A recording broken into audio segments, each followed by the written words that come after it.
I often find people say, okay, well, for breakfast, I have oatmeal and bananas and berries and granola and brown sugar. And I'm like, okay, those sound like healthy foods. But if we think about all of those are all carbohydrates.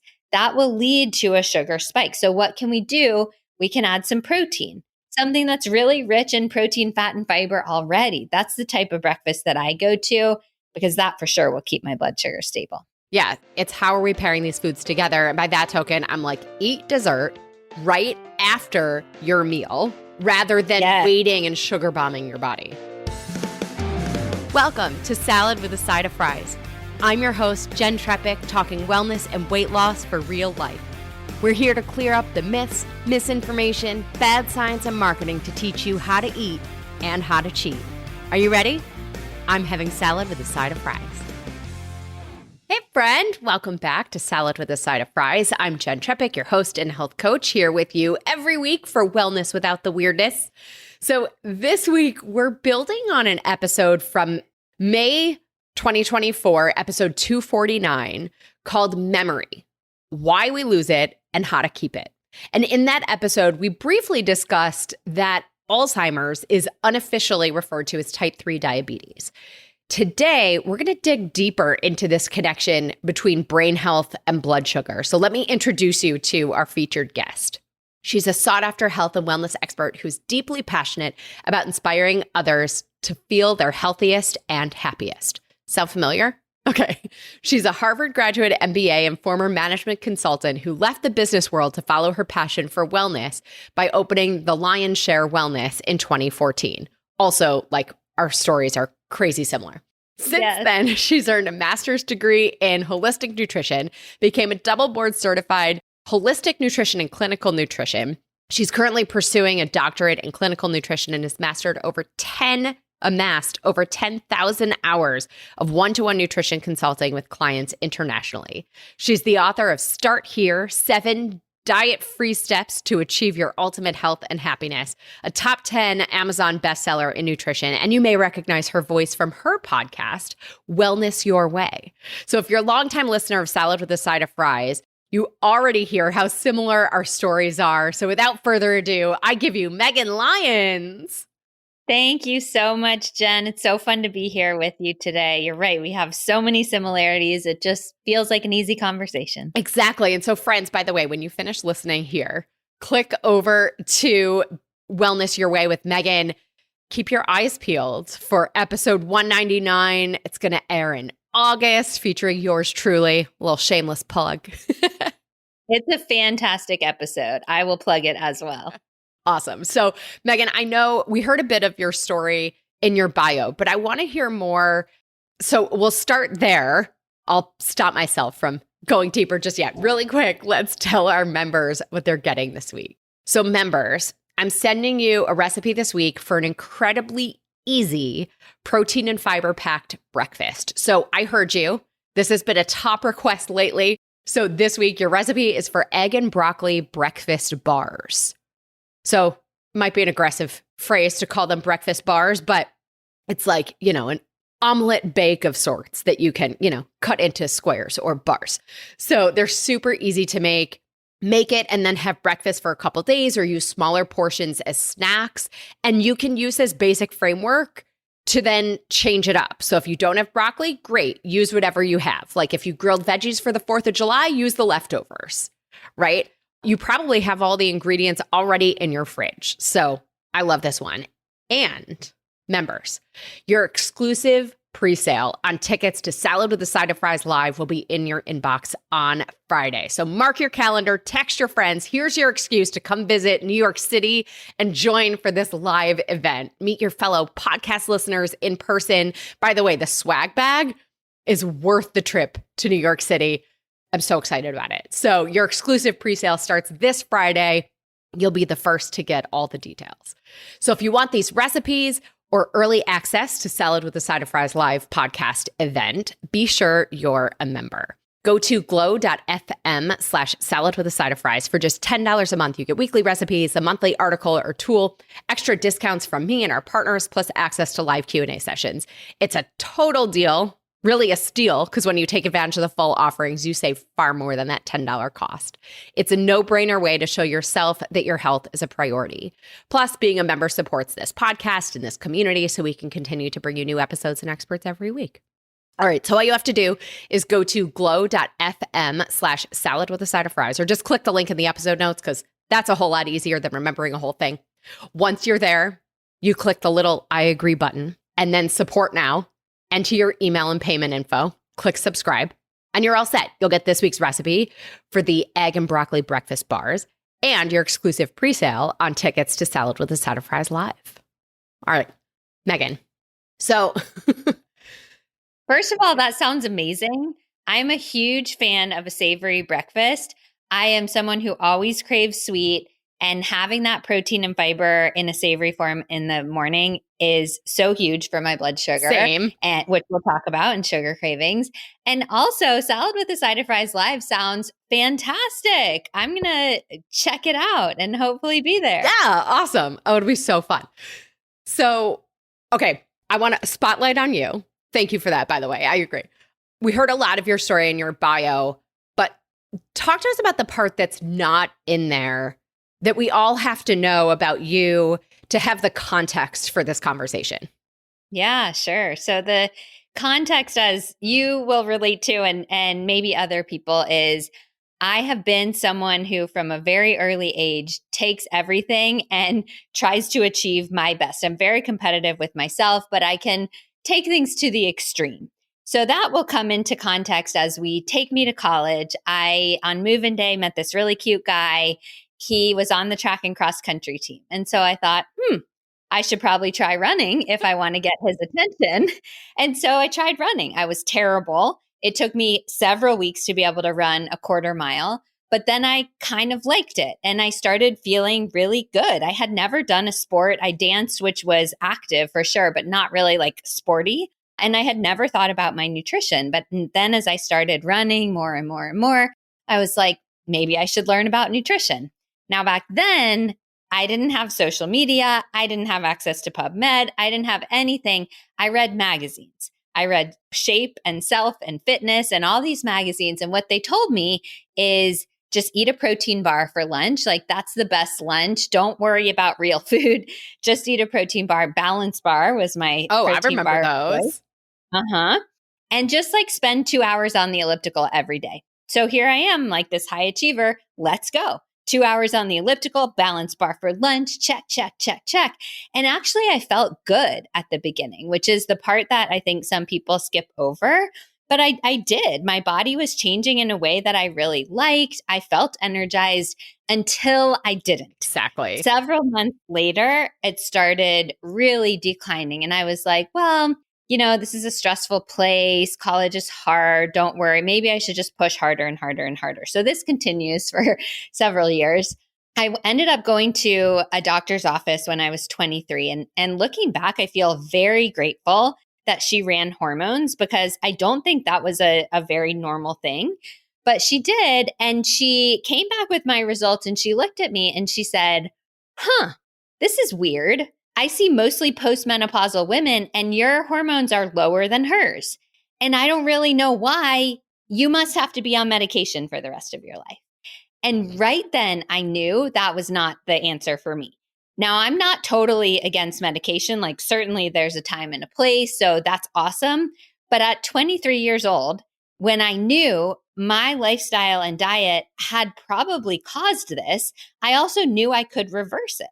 I didn't know how, but I knew I could. So I told her thank you. And then I started diving into as much real research as I could. So I started reading the books instead of the magazines. I started going to conferences. I started whatever. And honestly, it took me a couple of years to really get my hormones back in line. But once I did that, as you'll relate to again, it's just too hard to not share with everyone that there's so much out there that the conventional medicine system doesn't know about or doesn't have time to share. And that food can be so food and lifestyle, because that was a big part of my journey too, can be so powerful.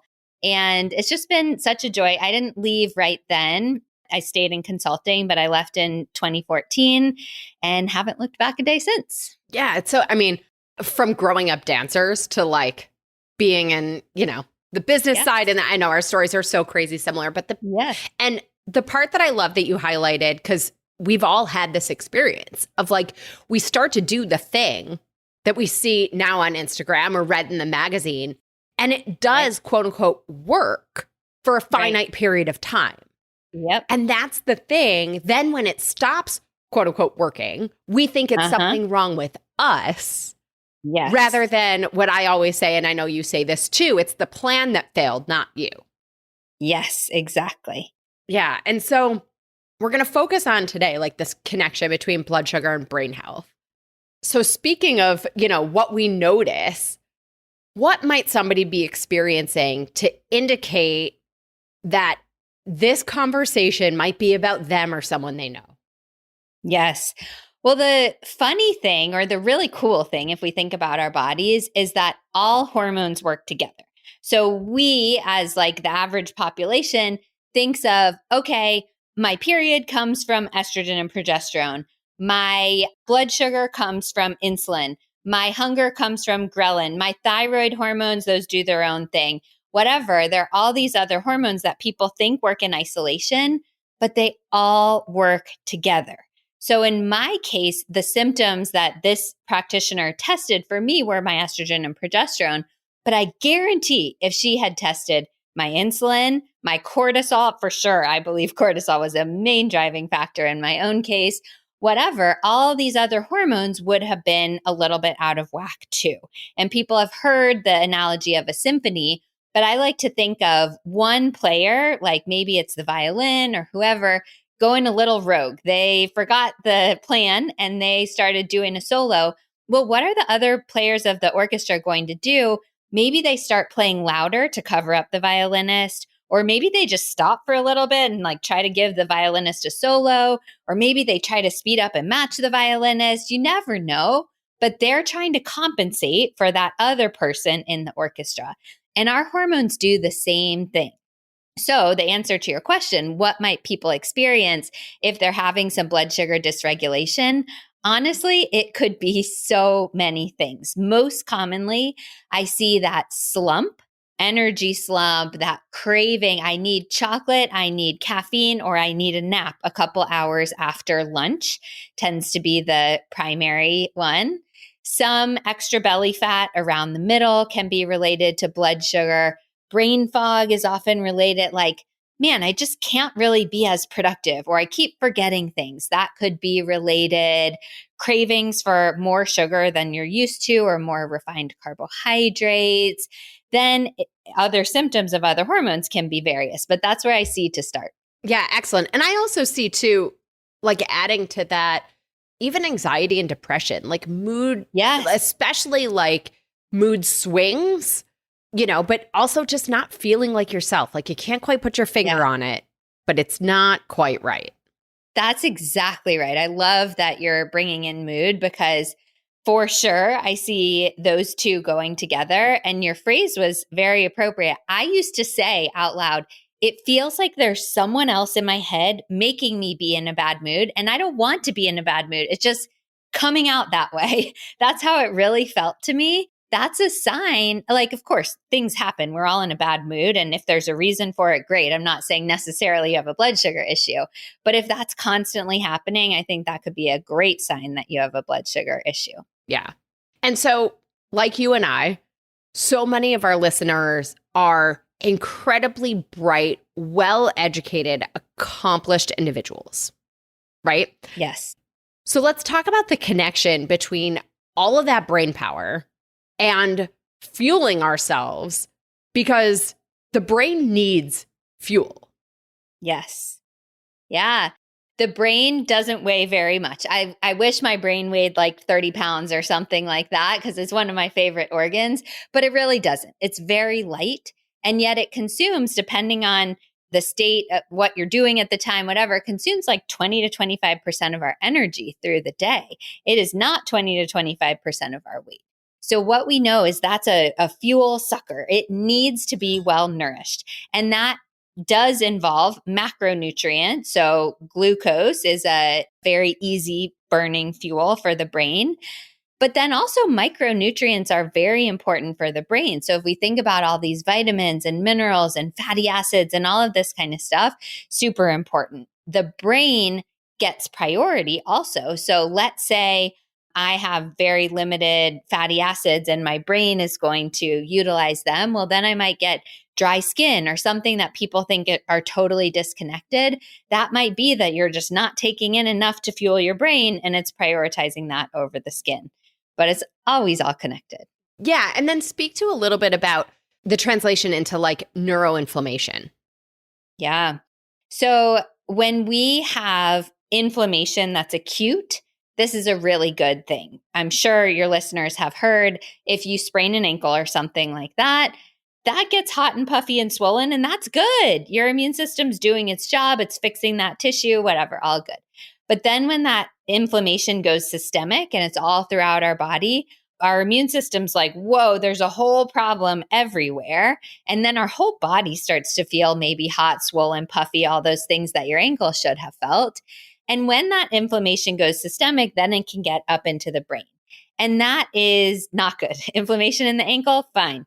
Inflammation in the brain, not good. It's the inflammation plus the glycation, which is the byproduct of having too much sugar, that can cause some of these changes in vasculature that can lead to cognitive decline. So we really want to prevent that systemic inflammation all throughout the body, which we can do with food, lifestyle, maybe some turmeric, something like that. We can talk about all the ways so that it doesn't go up to the brain. Yeah, exactly. And so I want to shift into all the tools and the things that we can do, again, beyond what our doctors typically recommend, because there are things that we could do today to move the needle on this. Really quick break to highlight our partner for this episode. Big thanks to Lumiere de Vie Skincare for supporting Salad with a Side of Fries. Lumiere de Vie Skincare was founded by Amber Ridinger McLaughlin in response to her own experience of mere marginal results from countless costly creams. She realized the revitalization of her youthful skin could only occur if she developed products herself. Working closely with beauty scientists and exploring the most advanced ingredients derived from the earth and sea, Amber created Lumiere de Vie, the next generation of skincare. The extensive line of luxury skincare products is designed to address all skin types and concerns. With the highest quality natural ingredients and powerful formulas that help heal, soothe, moisturize, and protect, Lumiere de Vie acts as first aid for your skin. The result is rejuvenated, luminous, beautiful looking skin. So I'll say using my LDV, as I like to call it, to wash my face morning and night makes me feel like I'm at the spa and creates a little bit of me time in the day. So the easiest place to start is with the Skincare Value Kit. It gives you the cleanser, toner, and moisturizer for just $125. The men's kit is $90. It's just a truly tremendous value for the ingredients that are in these products. Also, shameless plug, I love the Intensive Hand and Body Cream, which is only $34.95. And then the serums are crazy effective. So poke around the site. You'll find a serum for exactly how you want to support your skin. And because you're a Salad with a Side of Fries listener, you get 10% off your order and free shipping. Simply text the word SKIN, S-K-I-N, to 844-947-4846. You'll receive the link and coupon code right to your phone. Again, simply text the word SKIN, S-K-I-N, to 844-947-4846 to try Lumiere de Vie Skincare at 10% off and free shipping. This is a toll-free number. Standard text and data rates may apply. Okay. So before we went to the ad break, we were talking about sort of needing to clear this inflammation in the body, right? So it doesn't end up as neuroinflammation. Yes. Maybe we start with some food choices. Yes. So I think of inflammation from food like a seesaw, meaning there are inflammatory foods, that's one side of the seesaw, and there are anti-inflammatory foods, that's the other. And we just have to balance the seesaw enough so that the inflammation doesn't take over, which means when I list the inflammatory foods, we do not have to, and I don't, eliminate all of them 100%. That's not the goal. We don't live in a bubble. It's salad with a side of fries after all. Exactly. So we can have balance. However, unfortunately, a lot of people tend to eat almost all the inflammatory foods and not so many of the anti-inflammatory foods. And so I just work with them on both sides. So what am I talking about? Inflammatory foods are low quality oils, added sugar, alcohol, ultra processed foods, which basically means like, I hate to throw anyone under the bus, but if you grab a bag of bright orange flavored cheesy puffs, you look at that ingredient list, you have no idea what food that came from, right? So that's ultra processed. Again, if that's your favorite food, don't have to give it up altogether, but that's not real food. That's contributing to inflammation. And then if someone has a food sensitivity or food intolerance, even things like gluten and dairy, which have been chastised a lot, they do cause inflammation for a lot of people based on your sensitivity level. And most people believe that's a spectrum. Someone like who has very serious lactose intolerance, they don't have any dairy at all. Many of us, like me, I'm okay having some dairy, but if I have dairy 3 times a day, every day for a week, I start to feel it, right? Same. So this is a balancing thing. Again, those are all the inflammatory foods. We balance those out with anti-inflammatory, which are these really dark colored vegetables and fruits. I think of like blueberries versus banana. They're both great, love them both, but the flesh of the blueberries is darker, so that has more anti-inflammatory capacity.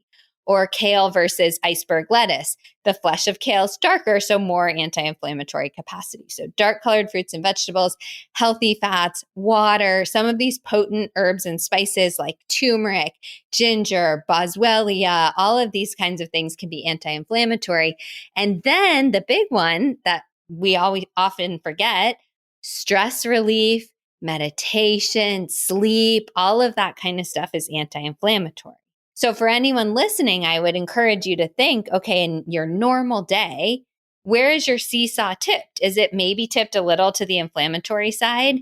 And if so, do you want to think about 1 or 2 of those things every day that you could swap out?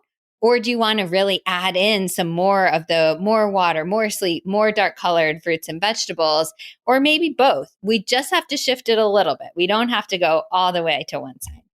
Yeah, I love that. And thinking about, right, the antioxidants and those anti-inflammatory properties in those foods, also speak to a little bit to as far as even some of the nutrients like vitamin C and choline and magnesium that can also help with all of this. Absolutely. I mean, if we just had like 28 hours, we probably couldn't even cover it then. But some of the ones that you mentioned are very potent. Vitamin C is a very potent antioxidant, which means it's a free radical scavenger. If people hear of that, it's like this byproduct of stuff that these antioxidants come collect and scavenge up and get rid of. So vitamin C is a great antioxidant. Vitamin A, there are so many different vitamins and minerals that are antioxidants. And then I know you mentioned magnesium as well. Magnesium, I believe in food first, let's say that. But if I could choose one supplement in the whole entire world, it would probably be magnesium for my body. It just loves magnesium. Magnesium's depleted by stress, and it's found in a lot of great foods, dark colored leafy greens, pumpkin seeds, which I love, chocolate, which I absolutely love. Lots of these foods that I crave naturally are high in magnesium, which again makes me think my body really, really loves magnesium. But this is a neuro calming agent. So basically what I'm trying to say here is for your nervous system can get hyperactivated. It can get kind of caught in that fight or flight state. And magnesium is soothing for that. It can help us shift into that parasympathetic state. It can also, it's implicated in so many different cellular reactions that help control inflammation. So it's really important here as well. Yeah. And so you started to talk about, right, the sympathetic versus the parasympathetic nervous system and how we're feeling cognitively, right, is so connected to the gut. Yes. So often, like we mentioned before, sort of that anxiety or depression, the brain fog, and there's a connection to the vagus nerve. Yes. You want to walk through all that good stuff? Sure. Yeah. So for anyone who hasn't heard, the vagus nerve is the largest cranial nerve in the body. It literally physically connects the brain and the gut. So people think the nervous system's like some kind of woo-woo out there thing. There's like a real nerve. You could see it if you dissected yourself, which I'm not recommending. It's really there. And what it does, it's a bidirectional highway. So it's going both ways. Actually, just as many messages go from the gut to the brain as the brain to the gut. And this, they tell each other, hey, I'm doing okay up here in the brain, so all good to digest. take some time, take some energy, really breaking down that food, using those nutrients, we're all good. However, it can also say the opposite thing. If your brain is in fight or flight, it can say, oh my gosh, don't divert any resources to digestion right now. We need all capacity to go to fight from that or run from that lion, fight the tiger, whatever it is. Now, our brain doesn't realize our stress right now is our inbox or something like that doesn't require a lot of physical capacity, but still we're wired that way to shut down any processes like digestion if our brain is kind of feeling on alert. And then vice versa. A lot of our serotonin, more serotonin is made in the gut than in the brain. Serotonin's a happy hormone. It feels really good.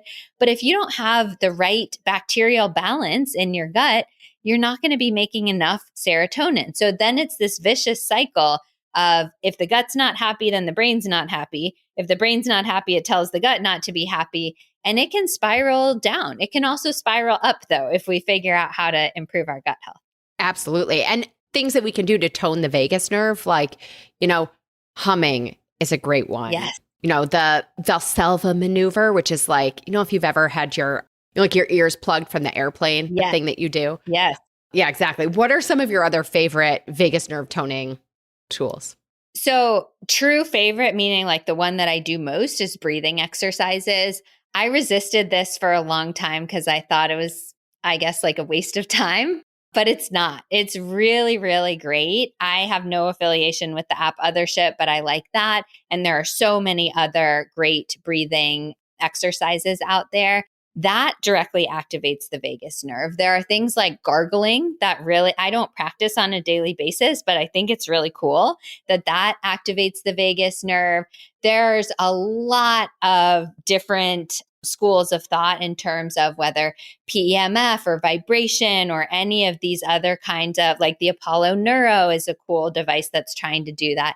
There are lots of ways out there. I just say try to find something that fits into your lifestyle and try to find something that actually feels good. So when I do the breathing exercises, I actually do feel good. That makes me want to do it more.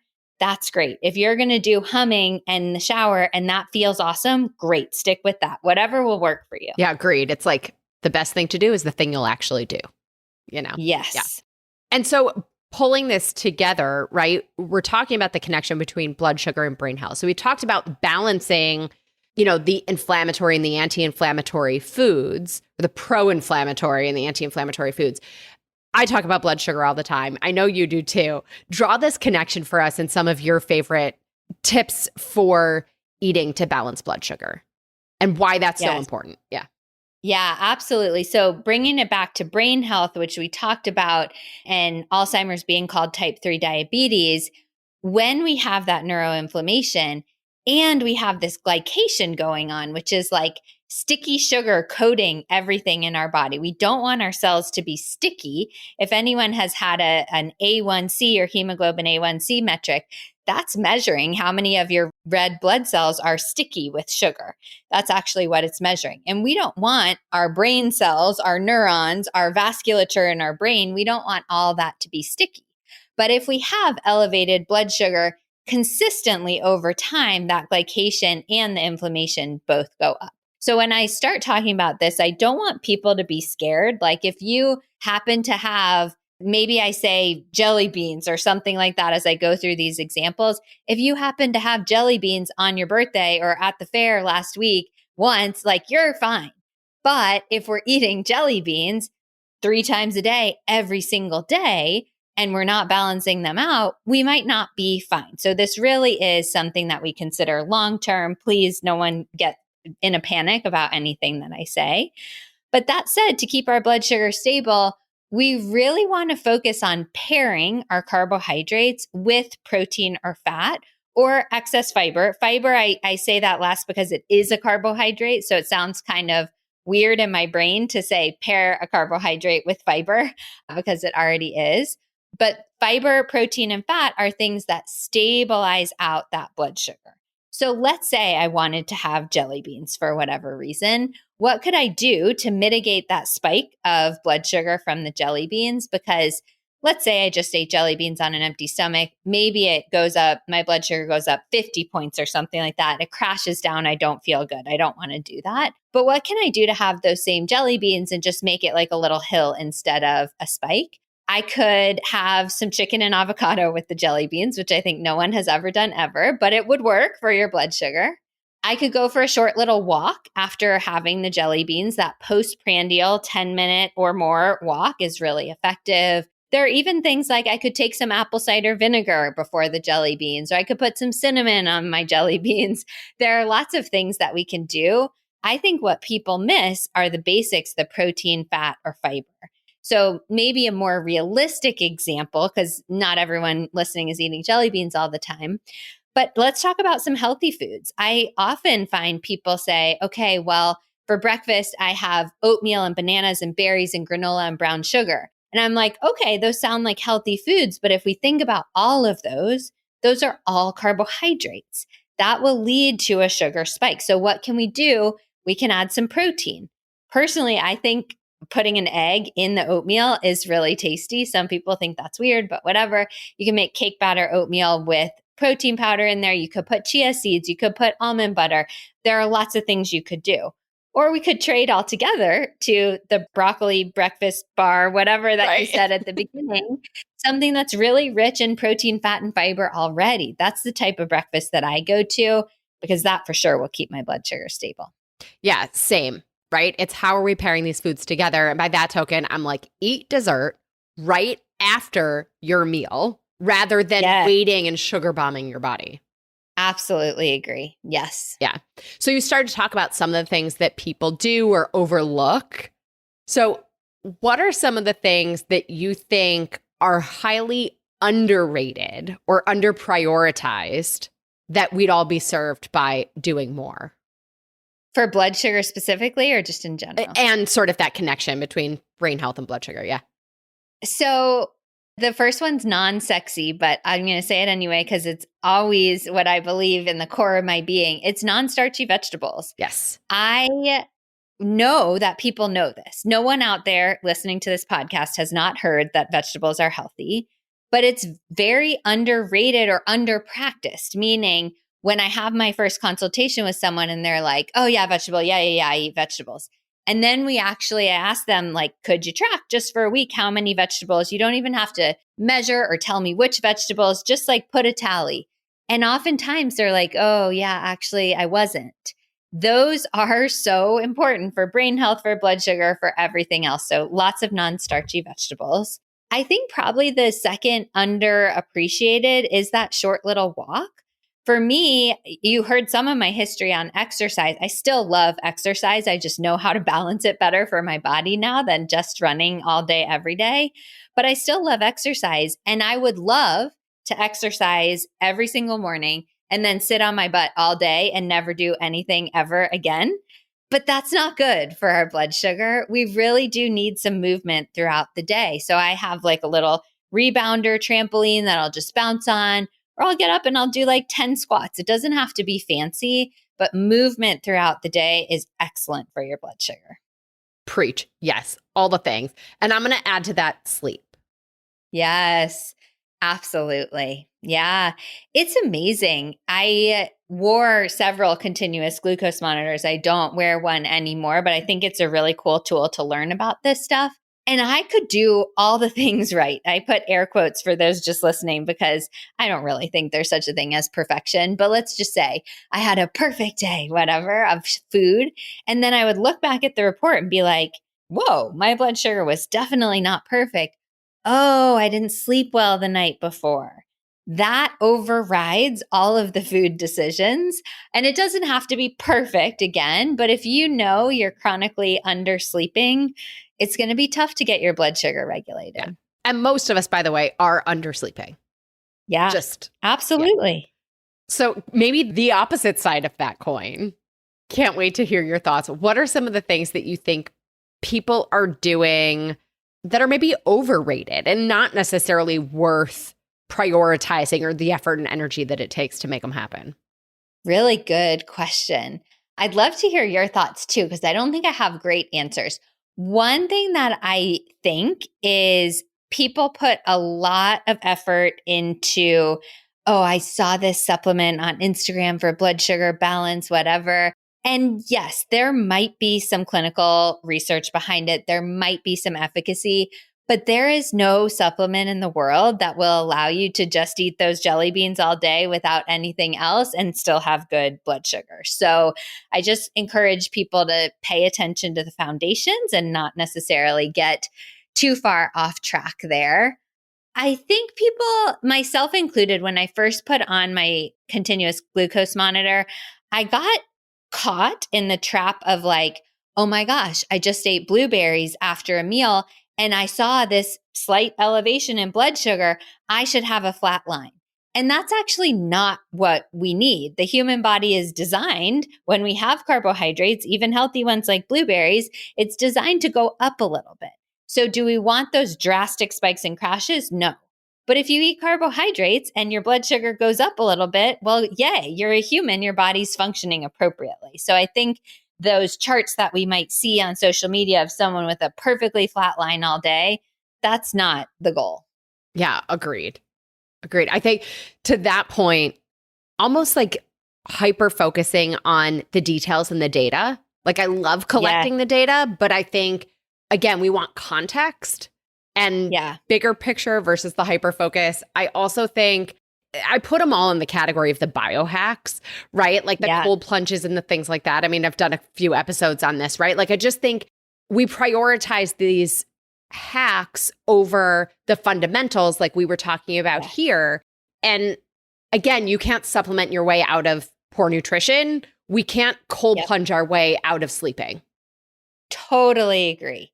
If someone is like, great, I'm eating really healthily, I'm exercising, I'm sleeping, like I'm meditating, I'm doing all these things, and I love cold plunge, more power to you. Like go do your cold plunge. That's great. But if someone thinks that's going to override any of the fundamentals, I'm sorry, it's not. Yeah. All right. Wrapping this up, anything we missed, anything you want to add? Oh, I always second guess myself on this question because there's so much. I could talk to you forever. I think we did a pretty good job of covering it. I'll re-emphasize that balance. And everyone knows when I talk to my clients for the first time, they all know their Achilles heel. Maybe in listening, you're like, oh yeah, I really don't move. Or, oh, I do have jelly beans, or I do not eat those vegetables or whatever. Whatever kind of perked up your ears when you were listening, just start there. Don't worry about doing everything. Just start with what you already know inside. Love it. I could not agree more. Okay, it is time for our rapid fire off-topic questions. You ready? Ready. All right. What's the best thing you've done for your health this week? What's the naughtiest thing you've done related to your health this week? Because, balance. Salad with a side of fries, of course. Okay, I know the naughtiest first, but I am totally forgiving myself because it was Yes, totally. This is not about, Yes, I don't like to shame myself anyway. So I am a giant Dallas Mavericks fan. My dog is named Maverick, and I go to bed really early, which the Mavericks are in the NBA Finals right now. And that does not jive with going to bed really early. So I stayed up past my bedtime by about an hour and a half last night. I did make some of it up by pushing my wake up time a little bit, but to our point of sleeping, if I were monitoring my blood sugar today, I'm sure it would not be amazing because of that. So that's number one. What's the healthiest thing that I have done this week? I think it's something that I do every single day. My morning routine is my favorite health habit. I would not be the person I am without that. I know it sounds dramatic, but just taking some time for me, I do some gratitude, some reading, some meditation, like just a little plethora of things. And it is genuinely my favorite time of day. And then I show up and I'm happy for everyone else. I love it. All right. If you weren't a nutritionist, what would you do? Oh, when I was growing up, I said, I want to be part-time Olympic gymnast, part-time teacher, and part-time U.S. president. That is the best kid answer. Yep. I love it. Yep. And I genuinely believed it too. To be totally honest, I think being U.S. president sounds like a terrible thing, no matter what, anything you feel like. The teacher, though, I really feel like that would have been a great career for me. My older sister's a teacher, And I love teaching. I feel like I teach in many aspects in my job today. So I think I would have been like a professor at a cool university. Love it. All right. Your favorite book on any topic other than your area of expertise, or you could give us a fiction book. It's like kind of fiction, nonfiction. I don't know what you would call it. It's The Alchemist by Paulo Coelho. Yeah, you know that book. I love it. I read it every year because every year it just inspires me in a different way. It's so good. If you could cure one ailment, disease, or sickness, what would it be? Oh, gosh. I was going to give an answer, which was going to be ALS, because both my maternal and paternal grandmothers passed from ALS, which is very rare. And so to have it on both sides of the family honestly terrifies me. And there's just not good research on it because thankfully it is a rare disease. That said, my younger sister and her husband both have type 1 diabetes. So I have to do both ALS and type 1 diabetes. We'll give it to you. Okay. If you were a superhero, what would be your superpower?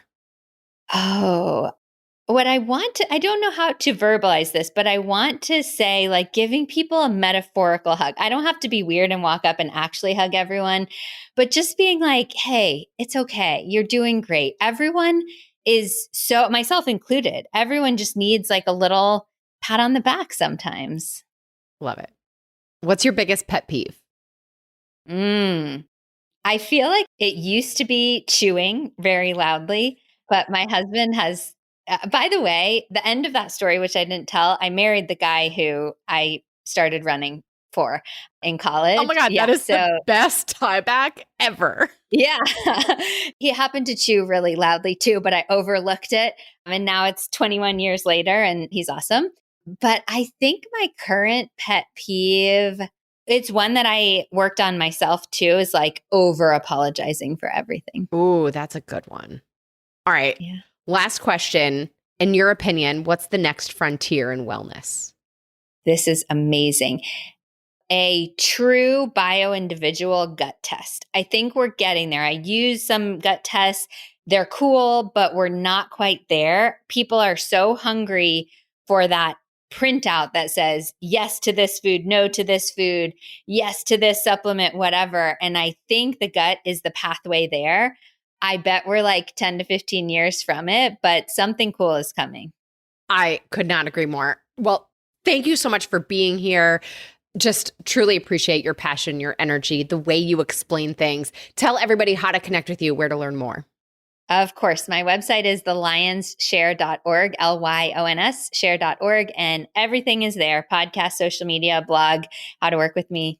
It's all there. Amazing. Well, thank you again. On Thank Friday. you. Yes, absolutely. So on Friday, everybody, our nutrition nugget, we're talking about Bonnie squares. So you've maybe seen their ads on social media. I have to say their marketing is unbelievable. So it says pop and poop in the ad on Instagram, like they're geniuses. So apparently you pop one of their little squares and it'll make you go. So one of you sent these to me so that we could look into it together. So that's what we're going to do on Friday in this week's Nutrition Nugget bonus episode. So wherever you're listening now, click the plus sign or the follow button, and then your app will alert you when the Nutrition Nugget is live on Friday. Well, as always, everybody, I'm your host, Jenn Trepeck. Connect with me on Instagram or all social media. I'm at Jenn Trepeck, JENNTREPECK. Website is asaladwithasideoffries.com. Pick your platform, send a message. I want to hear your takeaways, your ideas, your questions. This is also the easiest way to learn more about working with me as your health coach.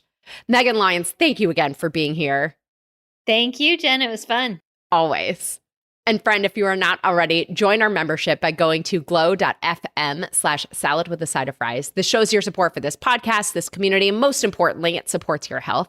You'll get this week's recipe for the egg and broccoli breakfast bars and your exclusive pre-sale on tickets to Salad with a Side of Fries live. So until next week, remember, your brain is so very powerful and precious.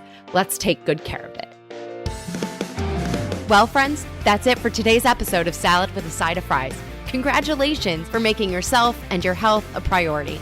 Thanks so much for joining us. Be sure to click subscribe or follow on your favorite podcast platform. Share us with a friend, and we'll be back next week. Always remember, you deserve it, and you are worth it. Happy healthy.